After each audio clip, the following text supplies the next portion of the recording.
Hello everyone. This is my experience with depression. Pause here. Fast forward to now.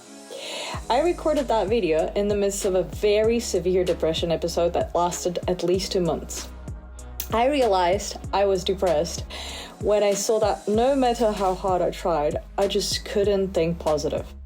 Everything was dark and grim, and even the things that could be seen as good were twisted in a very negative way by my brain. I was so mentally and physically worn down that a week after shooting this video, I developed pneumonia. It's taken months to get my mental health to a more stable state using professional help as well as some techniques, which I will also talk about at the end of this video. It hit me so hard this time, like never before in my life. This time, it lasted a whole month until I realized what's going on, and when I actually found the strength to start working my way out. But over the whole month, it got deeper and deeper and deeper until the point where I literally was crying all day long. Like, there would be like breaks, but I could just start crying in the middle of nowhere for absolutely weird reasons. The physical feeling back there was like I was hit not by a brick wall. It was an actual stone platform that was put onto my whole body, and I couldn't lift up my head. I couldn't lift anything. I was just lying there with that stone platform on me. I couldn't move, and I felt its whole weight on me. That's how it felt. So when I realized that what was happening with me is absolutely wrong and it shouldn't be that way, I started looking up things. So the things that I found, and I will share links to the actual professionals. I'm not a professional. The whole purpose of this video is to share my user experience of depression, so that anyone who is going through this might relate and feel like, oh, that's what is going on. And hopefully that can help someone start the process of recovery. One of the things that I learned, that there's a cycle of anxiety, burnout, depression. And in my case, it was just building and building and building and building and growing. And it could never stop. Anxieties are the worries that we can face every single day. But the interesting thing is that the human brain is built so that we focus on anxieties much more than we focus on the happy feelings. Why? Because in the real world, the nature, it's important to recognize the threats immediately and do the fight or flight thing. Whereas happy things, well, it doesn't matter. But in today's world, there are so many things to be anxious about, so many things to be worried about that are absolutely unnatural, that if we don't control this process, we're just gonna be like stuck with those anxieties forever. The way of escaping anxieties, the way like people tend to treat them sometimes, which works really well in my case, is to flee them by performing lots of activities. So I would just pile on lots of tasks. I would be the yes woman for everything. Yeah, do that, do this, do that, do that. Anything, just to keep my mind busy and never face the things that I'm worried about. And here comes the burnout.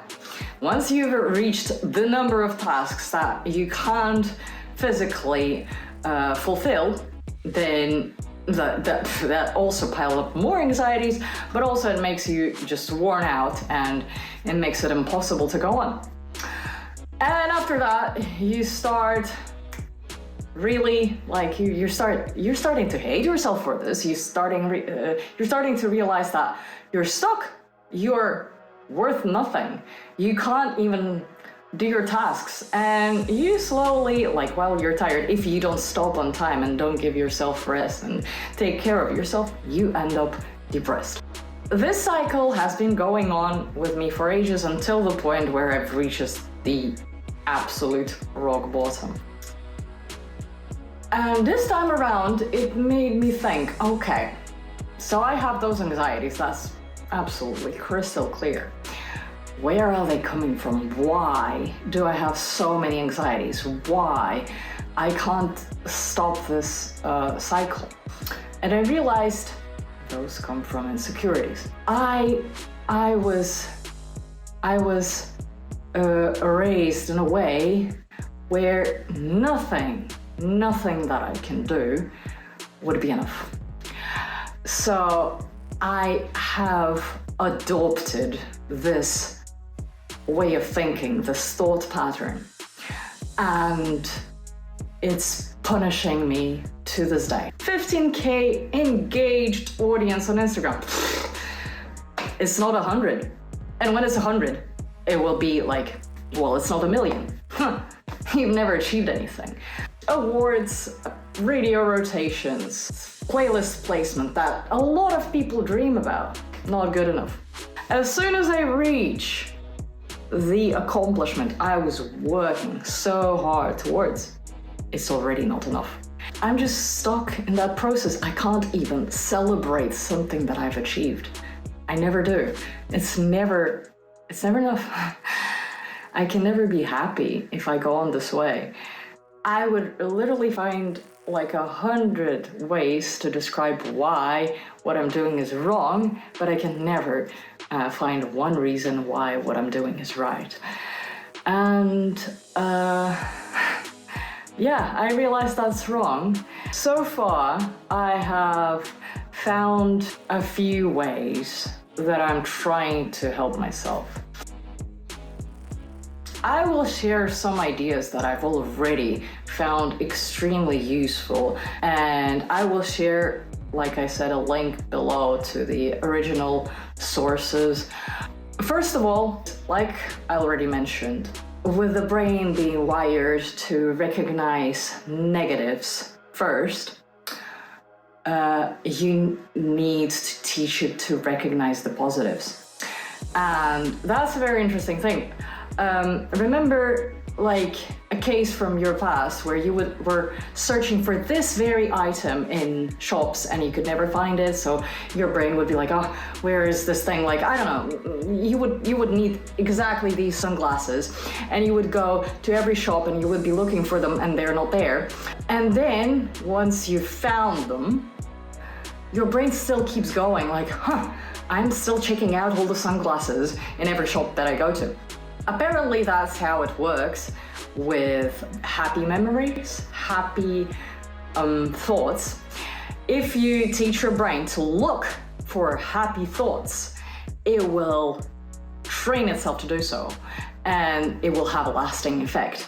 So professionals recommend spending 2 minutes a day writing down 3 good things that happened to you, and then your brain learns to do that, and it can have a lasting effect. Even the super tiny things can make you a little bit happier, can make you smile, especially when you're in the fucking depths of despair. A second thing that I learned is establishing routines. Things that can fend you off from the inflow of negativity. Again, I'm sharing a link below, it describes it so much better, but the things that helped me so far is, first of all, not checking social media in the morning, because that way you kind of control exactly how you set your day, which mood you're entering your day with. Because normally I would just like start the day, check the social media, would find something that would set me off in a negative direction,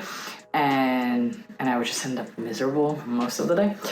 The other thing that is already helping me is positive visualization. I now know that I'm so super good at dramatizing and catastrophizing everything that will be happening soon. I can easily write down a whole very detailed scenario about how things will go wrong, but I can't even imagine them going right.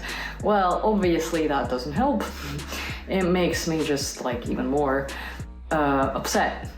So I'm learning to think positively. I'm learning to find those factors that help me understand how things can go well, and I'm developing on that. I'm trying to visualize things actually going positively, as opposed to catastrophizing. Last but not least, I'm trying to slow down. I have been stuck in the loop of just this working machine that doesn't need rest, doesn't need sleep, doesn't need fun, doesn't need anything that makes life better. So I am working very hard on making myself breathe out, slow down, and take it easier in the moments where I actually need to. I really hope that this video has been helpful. Just know you're not alone. We've all been there. Just don't give up. Much love. Have a good one.